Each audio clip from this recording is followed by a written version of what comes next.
علیہ وسلم نے فرمایا مبارک ہو اس کو جو اپنے نامہ اعمال میں استغفار کثرت سے پائے. توبہ کہتے ہیں نا، مبارک ہو، خوشخبری ہو اس شخص کے لیے جس کے صحیفہ یعنی نامہ اعمال میں کثرت سے استغفار موجود ہو. انسان چونکہ ہر دم غلطی کرتا رہتا ہے تو اس کو توبہ کرنی ہوتی ہے، اور توبہ کے لیے جو ایک فارمل طریقہ ہے وہ کیا ہے؟ استغفار کرنے کا، یعنی باقاعدہ بخشش مانگی جائے. ٹھیک ہے نا، اللہ سے بخشش مانگنا. تو جو شخص کثرت سے بخشش مانگتا ہے obviously اسی کے نامہ اعمال میں بہت زیادہ استغفار ملے گی. تو اگر آپ امیجن کریں کہ آپ کے ایک دن کے جو سارے اعمال ہیں یا ان کی جو کہانی ہے صبح سے شام تک کی، تو ہم سب دیکھیں کہ ہمارے نامہ اعمال میں، ہمارے ایک دن کی ڈائری میں کتنی بار استغفار شامل ہوئی، ہم نے کتنی بار استغفار کیا. یعنی لفظ استغفر اللہ، یا اللہم اغفر لی، یا رب اغفر لی، یا اللہ مجھے معاف کر دے، کتنی بار کہا. کیونکہ جتنی بار کہیں گے اتنی بار ہی لکھا جائے گا. یعنی جتنی بار معافی مانگیں گے، استغفار کریں گے، وہی موجود پائیں گے. اور اس کے برعکس دیگر باتیں کتنی ہیں، کہ کیا کیا چیز ہے اس میں. اصل بات یہ ہے کہ ہم فالتو باتوں کے اتنے عادی ہو چکے ہیں کہ جو کرنے کی بات ہے اس کے لیے وقت کم رہ جاتا ہے، کیونکہ وقت تو اتنا ہی ہے نا. تو آپ چاہیں تو اس میں اچھی باتیں کر لیں، استغفار کر لیں، اللہ کا ذکر کر لیں، یا کسی کو فائدہ پہنچانے کا کوئی کام کر لیں، اور چاہیں تو ادھر ادھر کی اپنی کہانیاں سناتے ہوئے وقت گزار دیں. کیونکہ بولنا تو ہم نے ہے ہی، وہ تو ہماری فطرت میں کہ ہم نے بولنا ہے. اور صبح سویرے بولنا شروع کر دیں. ذکر کا جو وقت ہے، جس وقت ساری کائنات یا زمین آسمان کی ہر چیز ایک طرح سے ذکر میں مصروف ہوتی ہے، چڑیا پرندے ہر چیز چہچہا رہی ہوتی ہے، اور دراصل کیا کر رہے ہوتے ہیں؟ اللہ کی تسبیح ہی کر رہے ہوتے ہیں. تو ہم تو اس وقت بھی باز نہیں آتے باتیں کرنے سے، فالتو باتیں. تو باقی دن تو پھر ہے ہی باتوں کا. تو ہم سب کو اپنا محاسبہ کرنے کی ضرورت ہے، اور اپنے لیے ایک سوال لکھ کے رکھ سکتے ہیں کہ میں نے آج کتنی بار استغفار کی. نبی صلی اللہ علیہ وسلم کتنی بار کیا کرتے تھے؟ جی 70 سے 100 بار کیا کرتے تھے، اور وہ اللہ کے رسول تھے، اور ان کے اگلے پچھلے گناہ سب معاف کر دیے گئے تھے. اور ہمارا طرز عمل کیا ہے؟ وجہ یہ ہے کہ ہمیں اپنی غلطیوں کا احساس ہی نہیں ہے. کہ جب احساس ہوتا ہے، ایک تڑپ آتی ہے، ایک پریشانی ہوتی ہے، تو پھر انسان اس کے ازالے کی کوشش کرتا ہے نا. بس اگر کسی کے جسم میں کوئی بیماری ہو، جیسے کینسر ہوتا ہے، اور اس کو پتہ ہی نہ ہو کہ وہ بیمار ہے، تو کیا وہ علاج کرائے گا؟ نہیں کرے گا. حتیٰ کہ وہ مرض اس کے لیے کیا بن جاتا ہے؟ جان لیوا بن جاتا ہے. کیونکہ ہمیں غلطی کا اعتراف کر کے اس کی اصلاح کرنے کی بجائے کس چیز کی عادت ہے؟ اپنے آپ کو جسٹیفائی کرنے کی، کہ جو ہم سوچ رہے ہیں، جو ہم کر رہے ہیں وہ بالکل ٹھیک ہے. ہر چیز کی کوئی نہ کوئی تعویل کر لیتے ہیں. تو جب غلطیوں کی تعویل کرتے چلے جائیں گے تو پھر نتیجہ کیا نکلے گا؟ پھر توبہ کی توفیق نہیں ہوگی، توبہ کے لیے شعوری کوشش نہیں ہوگی، اور جب وہ کوشش نہیں ہوگی تو استغفار کہاں سے کریں گے؟ اور پھر وہ کریں گے نہیں تو نامہ اعمال میں کہاں سے آئے گا؟ اور اگر نہیں آتا تو پھر وہ مبارک کس کے لیے اور خوشخبری کس کے لیے؟ تو ہر چیز دوسرے کے ساتھ ریلیٹڈ ہے نا، ایک عمل دوسرے عمل کے ساتھ ایک چین ہوتی ہے پوری. تو جو بخشش مانگتا ہے اور ندامت کے آنسو گرتے ہیں اس کے، اور وہ کہتا ہے کہ اللہ تو مجھے معاف کر دے، تو اس کے لیے اللہ کا پھر وعدہ ہے کہ اللہ اسے معاف کرے گا. حدیث میں آتا ہے رسول اللہ صلی اللہ علیہ وسلم نے فرمایا، شیطان نے اپنے رب عز و جل سے کہا، مجھے تیری عزت اور جلال کی قسم، میں تیرے بندوں کو اس وقت تک گمراہ کرتا رہوں گا جب تک ان کے جسم میں روح رہے گی. یعنی جب تک مر نہیں جاتا بندہ، روح نکل نہیں جاتی، اس وقت تک ابلیس اپنا کام نہیں چھوڑتی. کہتا میں کرتا رہوں گا گمراہ. اور اللہ عز و جل نے فرمایا، مجھے اپنی عزت اور جلال کی قسم، جب تک وہ مجھ سے معافی مانگتے رہیں گے میں انہیں معاف کرتا رہوں گا. لیکن دیکھیے ہم تھوڑی سی ہمیں تکلیف ہو جاتی ہے، سر دردی ہو جاتا ہے، بخار ہو جاتا ہے، تو کیا اس میں ہماری ہمت توفیق باقی رہتی ہے کہ ہم پھر بھی استغفار کرتے رہیں یا دعا مانگیں یا کوئی ذکر کریں؟ عموماً کیا ہوتا ہے جب ایسی کیفیت ہوتی ہے؟ ہم سب کچھ بھول جاتے ہیں. لوگوں سے بات کرنا، کچھ پڑھنا، کوئی کام کرنا، ہر چیز ایک بوجھ لگتا ہے، کچھ بھی نہیں کرنا چاہتے. پھر آپ بخاری کی روایت میں آتا ہے، اے عائشہ مجھے تمہارے بارے میں اس طرح کی خبریں ملی ہیں، اگر تم واقعی اس معاملے میں پاک و صاف ہو تو اللہ تمہاری پاکی بیان کر دے گا، لیکن اگر تم نے کسی گناہ کا ارادہ کیا تھا تو اللہ کی مغفرت چاہو، استغفار کرو، اس کے حضور توبہ کرو. کیونکہ بندہ جب اعتراف کر لیتا ہے اور پھر اللہ کی بارگاہ میں استغفار کرتا ہے تو اللہ اس کی توبہ قبول کر لیتا ہے. دیکھیے جب بھی کسی پر کوئی الزام لگتا ہے تو دو میں سے ایک صورتیں ہوتی ہیں. ایک یہ کہ وہ شخص مجرم نہیں ہوتا، اس نے جرم نہیں کیا ہوتا، اور دوسرا یہ کہ اس نے یا کیا ہوتا ہے یا اس کا ارادہ کیا ہوتا ہے. دو میں سے ایک ہی چیز ہے. تو اگر کوئی شخص اس پہ کوئی الزام لگا اور اس نے غلط کام کیا ہی نہیں تو اس کو بالکل اطمینان رکھنا چاہیے کہ میں اس معاملے میں بالکل سچا ہوں، اور کسی کی باتوں پر مجھے اوفینڈ نہیں ہونا، مجھے بھڑکنا نہیں، اور مجھے چیخنا چلانا نہیں اور بدتمیزی کا طوفان برپا نہیں کرنا۔ اللہ کو پتا ہے میں نے غلط کام نہیں کیا، اور حمایت کے لیے اللہ کافی ہے۔ اور دوسرا یہ کہ انسان جب گلٹی کانشیس ہو، اس کو پتا ہو کہ اس نے نیت کی تھی، ارادہ کیا تھا، اور کچھ نہ کچھ اس راہ پہ چل پڑا تھا یا پھر کر گزرا تھا، تو پھر اس صورت میں بھی صفائی دینے کی اور اپنے آپ کو سچا ثابت کرنے کے لیے جھوٹ بولنے کی ضرورت نہیں ہے۔ اور اگر کوئی ایسا کرے گا تو اس کے لیے معافی کا کوئی دروازہ نہیں پھر، کیونکہ وہ ایک تو غلط کر چکا اور دوسرا اس پہ جھوٹ بول رہا ہے، اور جھوٹ بول کر ایک اور گناہ کر رہا ہے، اور پھر اس جھوٹ کو چھپانے کے لیے شاید ایک اور جھوٹ بولنا پڑے۔ اس طرح وہ گناہوں کی دلدل میں پھنستا چلا جائے گا۔ تو کبھی بھی کوئی ایسی بات ہو تو سب سے پہلے تو اپنے آپ کا حساب لے، محاسبہ کرے، یہ جو میں نے کیا ہے، جو کہا ہے، اس میں اصل حقیقت کیا ہے، کیونکہ یہ اللہ جانتا تھا یا بندے کو خود پتا ہوتا ہے کہ وہ کہاں کھڑا ہے۔ تو ان دونوں صورتوں میں کتنی بہترین نبی صلی اللہ علیہ وسلم نے راہ دکھائی ہے، اور اس میں انسان کے لیے اطمینان ہی اطمینان ہے۔ پھر یہ ہے کہ معافی کی امید بھی رکھنی چاہیے، کیونکہ شیطان انسان کے اندر بار بار یہ وسوسہ ڈالتا ہے کہ اللہ تمہیں نہیں معاف کرے گا۔ اس وسوسے سے بچنا چاہیے، کیونکہ اللہ کا وعدہ ہے وہ معاف کرے گا، تو وہ کیوں نہیں کرے گا؟ وہ ظالم نہیں ہے۔ رسول اللہ صلی اللہ علیہ وسلم نے فرمایا، اللہ تعالیٰ فرماتا ہے، اے ابن آدم، جب تک تو مجھے پکارے گا اور مجھ سے پر امید رہے گا، ہوپ فل رہے گا، میں تجھے بخشتا رہوں گا جو بھی گناہ ہوں گے، اور کوئی پرواہ نہ کروں گا کہ کون سے گناہ ہیں۔ اے ابن آدم، اگر تیرے گناہ آسمان کی بلندیوں تک پہنچ جائے تو پھر تو مجھ سے بخشش طلب کرے تو میں پرواہ کیے بغیر تجھے بخش دوں گا، ولا ابالی، مجھے پرواہ ہی نہیں، کیونکہ ہمارا کوئی گناہ اللہ تعالیٰ کو نقصان نہیں دیتا۔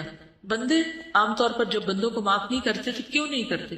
کیونکہ بندے بندوں سے ہرٹ ہو جاتے ہیں، یا بندوں کو بندے نقصان پہنچا جاتے ہیں تو وہ معاف نہیں کر پاتے۔ ہمارا کوئی گناہ اللہ تعالیٰ کو اس طریقے پر ہرٹ نہیں کرتا اور نہ اس کو کوئی نقصان ہوتا ہے۔ وہ ایک حدیث قدسی میں آتا ہے نا کہ اگر سارے کے سارے اول و آخر جن و انس سب سے زیادہ فاسق و فاجر شخص کی طرح ہو جائے، اس کے دل کی طرح ہو جائے، تو یہ چیز اللہ کی بادشاہت میں کچھ بھی کمی نہیں کرتی۔ اللہ کو اس کی کوئی پرواہ نہیں، کوئی فکر نہیں، نقصان کچھ نہیں اس کا۔ بندوں کا تو نقصان ہو جاتا ہے نا، اللہ کا کوئی نقصان نہیں ہوتا، تو اس لیے اللہ تعالیٰ کو معاف کرنے میں مشکل بھی کوئی نہیں، ویسے بھی وہ عزیز و مقتدر ہے۔ اے ابن آدم، اگر تو زمین کے برابر گناہ لے کر میرے پاس آئے اور اس حال میں مجھ سے ملے کہ میرے ساتھ شرک نہ کیا ہو تو میں تجھے ان گناہوں کے بقدر بخشش عطا کروں گا۔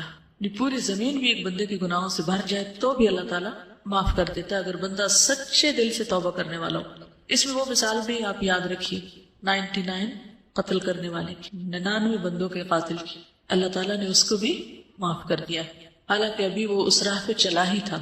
عربی کے الفاظ بڑے خوبصورت ہیں کہ جس کا مفہوم کچھ اس طرح بنتا ہے، اگر تو آسمان بھر گناہ لائے تو اسی مقدار سے میں تمہارے پاس بخشش لاؤں گا، اور زمین بھر اگر تو گناہ لائے تو زمین بھر بخشش سے تیری طرف آؤں گا۔ لیکن اصل چیز کیا ہے؟ اعتراف، جو سب سے مشکل کام ہے اپنی غلطی کا۔ یہ کہنا کہ آئی واز رانگ، میری غلطی ہے، میں نے غلط کیا، یہ دنیا کا مشکل ترین کام ہے۔ غلطی کرنے کے بعد عموماً ہم یہی کہتے ہیں کہ میں نے غلط، دوسرا بندہ غلط ہے، اس کی غلطی، دوسرے کو بلیم کرتے ہیں اور اپنی غلطی بھول جاتے ہیں۔ تو توبہ کے لیے لازمی شرط یہ کہ پہلے بندہ مانے، اقرار کرے کہ ہاں میں نے غلط کیا، ورنہ زبان سے صرف تسبیح لے کے آپ سارا دن 1000 دفعہ کہتے رہے، اگر آپ مان ہی نہیں رہے اپنی غلطی تو کس بات کی معافی مانگ رہے ہیں؟ پھر کس بات کی توبہ کر رہے ہیں؟ کس بات پہ استغفار کہہ رہے ہیں؟ نہ آپ وہ بری عادت چھوڑ رہے ہیں اور نہ ہی آپ اس کا اقرار کر رہے ہیں، اور نہ آپ اس پہ شرمندہ ہیں، اور نہ آپ کو پورا یقین ہے کہ اللہ اس کو معاف کر دے گا، تو پھر کر کیا رہے ہیں آپ؟ صرف زبان کی ایکسرسائز یا ہاتھوں سے دانے پھینکتے چلے جا رہے ہیں کہ میں استغفار کروں؟ پھر یہ کہ جب انسان اللہ سے پر امید ہوتا ہے اور واقعی یہ یقین رکھتا ہے کہ میرا رب ہے جو مجھے معاف کرے گا یا معاف کر سکتا ہے یا وہ کرتا ہے، ضرور کرتا ہے، تو ایسا شخص تو کبھی مایوس نہیں ہوتا، وہ مایوسی کے قریب نہیں جاتا، ہر حال میں پر امید اور مطمئن رہتا ہے۔ ابو ہریرہ کہتے ہیں میں نے نبی صلی اللہ علیہ وسلم کو فرماتے ہوئے سنا، ایک بندے نے بہت گناہ کیے اور کہا ہے میرے رب میں تیرا ہی گناہ گار بندہ ہوں، تو مجھے بخش دے، یعنی میں ہی تیرا گناہ گار بندہ ہوں، تو مجھے معاف کر دے۔ اللہ رب العزت نے فرمایا میرا بندہ جانتا ہے کہ اس کا کوئی رب ہے جو گناہ معاف کرتا ہے اور گناہ کی وجہ سے سزا بھی دیتا ہے، اس کو یہ بھی یقین ہے کہ اگر نہیں معافی ملی تو پکڑ ہو جائے گی، تو میں نے اپنے بندے کو بخش دیا۔ پھر بندہ رکا رہا جتنا اللہ نے چاہا، جتنی اللہ نے اس کو توفیق دی وہ گناہ سے رکا رہا، پھر اس نے گناہ کر لیا اور عرض کیا اے میرے رب میں نے پھر گناہ کر لیا، پھر غلطی ہو گئی، اسے بھی بخش دے۔ اللہ تعالیٰ نے فرمایا میرا بندہ جانتا ہے کہ اس کا کوئی رب ہے جو گناہ معاف کرتا ہے اور اس کے بدلے میں سزا بھی دیتا ہے. میں نے اپنے بندے کو بخش دیا. پھر جب تک اللہ نے چاہا بندہ گناہ سے رکا رہا، پھر اس نے گناہ کر لیا اور اللہ کے حضور عرض کیا اے میرے رب میں نے پھر گناہ کر لیا، تو مجھے بخش دے. اللہ تعالیٰ فرماتا ہے میرا بندہ جانتا ہے اس کا ایک رب ہے جو گناہ معاف کرتا ہے اور اس کی سزا بھی دیتا ہے، تو میں نے اپنے بندے کو 3 مرتبہ بخش دیا، بس اب جو چاہے عمل کرے. اس کا یہ مطلب نہیں جو چاہے اب گناہ کرے تو اب آئندہ کے لیے بھی اس کی بخشش ہوگی. مطلب یہ کہ جب بھی اس سے گناہ ہو تو دیر نہ کرے. وہ فارسی میں آتا نا 100 بار اگر توبہ شکستی باز آ، 100 بار بھی توبہ ٹوٹ جائے تو بھی باز آ جاؤ، پھر بھی پلٹ آؤ، پھر بھی لوٹ آؤ، کیونکہ وہ رب 100 بار توبہ کرنے والوں کو 100 بار معاف کر دیتا ہے. تو اس بات کا یقین کہ اللہ تعالیٰ معاف کر دے گا، اور یہ سراسر اس کے اپنے اختیار میں بھی ہے. یغفر لمن یشاء ویعذب من یشاء.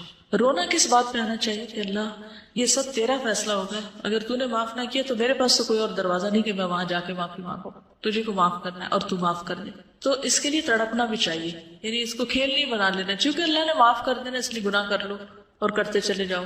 کیا پتا کہ توبہ کی توفیق بھی پھر ہوتی ہے یا نہیں. اس امید پہ گناہ نہیں کرنے چاہیے، ہمیشہ اعتراف کی روش پہ چلتے جانا چاہیے. نبی صلی اللہ علیہ وسلم نے لوگوں کو استغفار کی ترغیب بھی دلائی ہے متعدد بار. مثلا ایک بار آپ نے فرمایا قسم اس ذات کی جس کے قبضہ قدرت میں میری جان ہے، اگر تم گناہ نہ کرتے تو اللہ تعالیٰ تمہیں لے جاتا اور ایسے لوگوں کو لاتا جو گناہ کرتے پھر معافی مانگتے تو اللہ ان کو معاف کر دیتا. کیونکہ اللہ تعالیٰ کو معاف کرنا پسند ہے، انسانوں کو معاف کرنا پسند نہیں. انسان معاف کرنا پسند نہیں کرتے، لیکن اللہ تعالیٰ معاف کرنے سے محبت رکھتا ہے، وہ معاف کرنا چاہتا ہے. شرط یہ ہے کہ کوئی شخص واقعی پر معافی مانگے. اب آپ دیکھیے کہ غلطی کس سے ہوتی، غلطی کون کرتا ہے.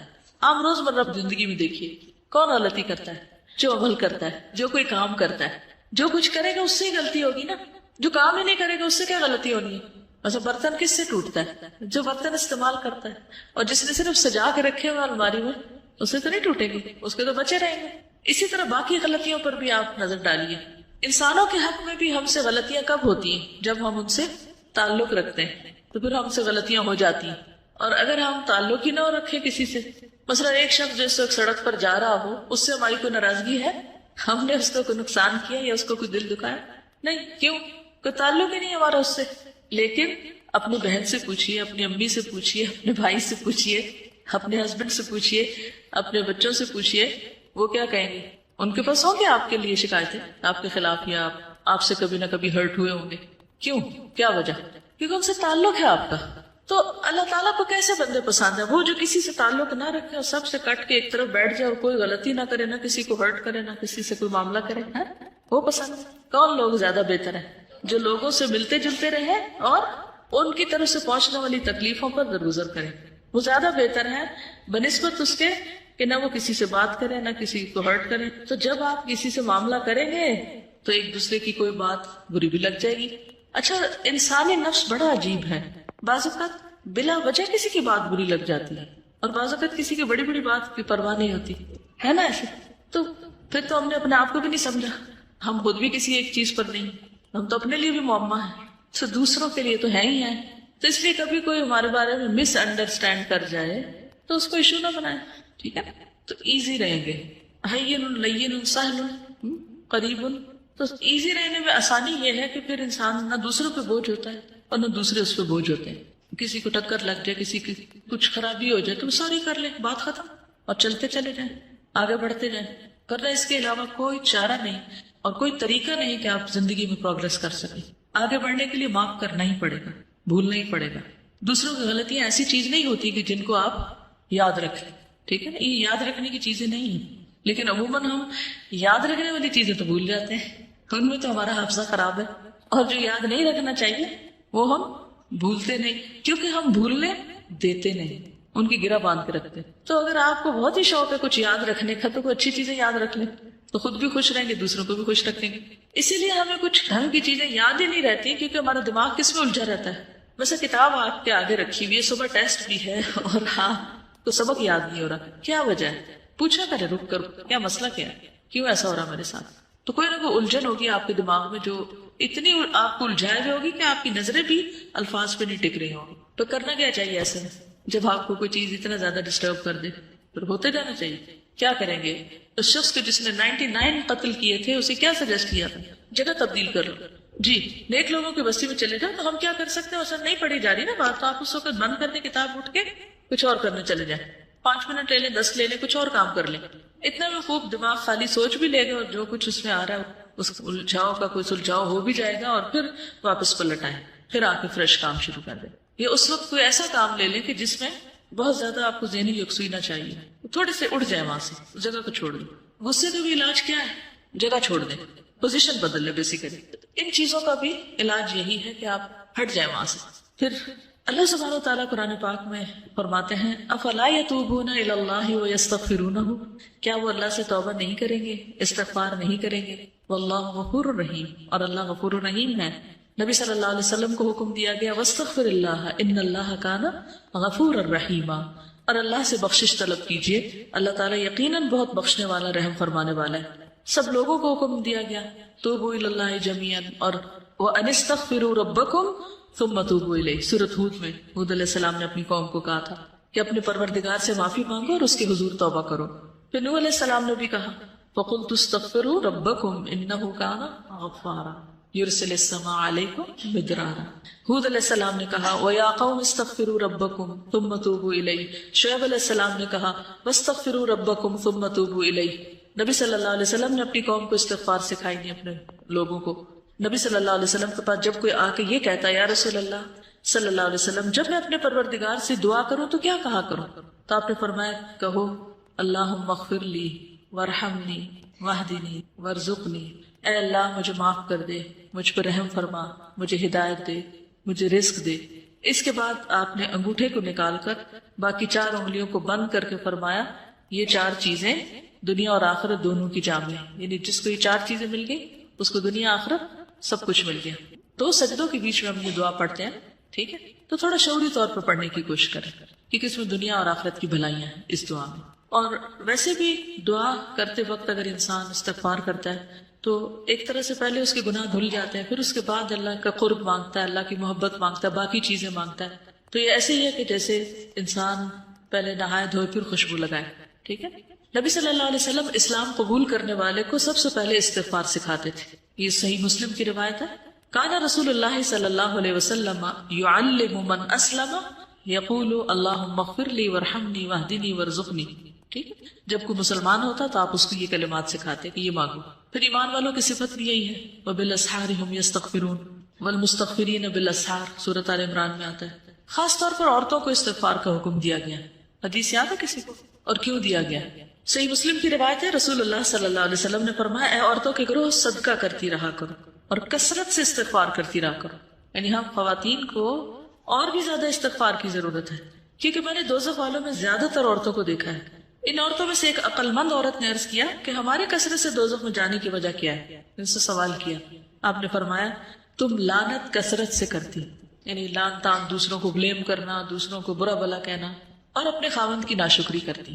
ناشکری بھی نا ایک عادت ہوتی ہے، کسی حال پہ راضی نہ ہونا، کسی کا احسان نہ ماننا. پھر اسی طرح یہ ہے کہ ہمیں صرف اپنے لیے نہیں دوسروں کے لیے بھی استغفار کرنی چاہیے. وہ بھی ہم نماز میں کرتے ہیں، اسے بھی تھوڑا سا شعور کے ساتھ کیجیے. کیا کہتے ہیں؟ ربنا اغفر لی ولوالدی وللمؤمنین یوم یقوم الحساب. ٹھیک ہے، خصوصاً جب کوئی فوت ہو جائے تو اس کی بخشش کی دعا کرنی چاہیے. نجاشی جب فوت ہو گیا تھا تو نبی صلی اللہ علیہ وسلم نے صحابہ سے کہا تھا کہ استغفروا لاخیکم، اپنے بھائی کے لیے استغفار کرو، یعنی اس کی مغفرت کی دعا کرو. حسن بصری کہتے ہیں کثرت سے استغفار کرو، اپنے گھروں میں، اپنے دسترخوانوں پر، اپنے راستوں میں، بازاروں میں، مجلسوں میں، جہاں بھی تم ہو. تمہیں نہیں معلوم کہ کہاں بخشش نازل ہو جائے، کہاں اللہ تعالیٰ بخش دے. کیونکہ حدیث ہے نا توبہ، یعنی خوشخبری کس کے لیے؟ لمن وجد فی صحیفتی استغفارا کثیرا، جس کے صحیفے میں، جس کے اعمال نامے میں کثرت سے استغفار. تو پھر ہر موقع پہ، ہر مجلس میں، ہر جگہ انسان کرتا رہے، اور پھر برائی کرتے ہی ساتھ ہی کر لے. لیکن صرف برائی کرتے ہی نہیں، نیکی کے بعد بھی، نیکی کا کام کر کے بھی. کیوں؟ وہ کیوں؟ جیسے نماز کے بعد ہم سلام پھیرتے ہیں نا، تو سب سے پہلے کیا کرتے ہیں؟ اللہ اکبر، استغفر اللہ. واہ، کیوں؟ آپ نماز کے اندر بھی غلطیاں ہوتی ہیں، نماز کا حق ہی ادا نہیں کرتے، اور شابش، نیک کام کرتے ہوئے ہو سکتا ہے نیت میں کوئی خرابی ہوگی، اور تکبر سے بھی بچتا ہے انسان. کہ ہم اس کا حق ادا نہیں کر پائے. یا اللہ تو معاف کر دے، ہمیں جو کرنا چاہیے وہ ہم نے نہیں کیا. اس سے ایروگنس نہیں آئے گی کہ ہم نے بہت کچھ کر لیا. جو کرنا چاہیے تھا وہ کر نہیں پائے. ما عبدناک حق عبادتک، فرشتے کہیں گے نا. اور حقیقت بھی یہی ہے نا، ہم میں سے کون سیٹسفائیڈ اپنے کاموں سے کہ میں تو بہت اچھے کر رہا ہوں. یہ دھڑکا لگا رہتا ہے کہ کل جب کھلے گا اعمال نامہ تو پتہ نہیں کون سا کام کس کوالٹی کا نکلے گا اس میں سے. اول تو نیکیاں کرتے ہی کام ہے، جو کر لیتے ہیں ان کو خراب بہت زیادہ کر دیتے ہیں، مختلف چیزوں سے ان کو ستیہ ناش بھی کرتے ہیں یا ان کی شکل بگاڑ دیتے ہیں. تھوڑا سا کام کر لیتے ہیں تو بس چین نہیں پاتے جب تک لوگوں کو بتا نہ بیٹھے کہ یہ میں نے کیا تھا. جیسے ابھی بات ہوئی تھی نا کہ اگر کوئی بات کر رہا ہو تو میں تو پہلے سے ہی کرتا ہوں.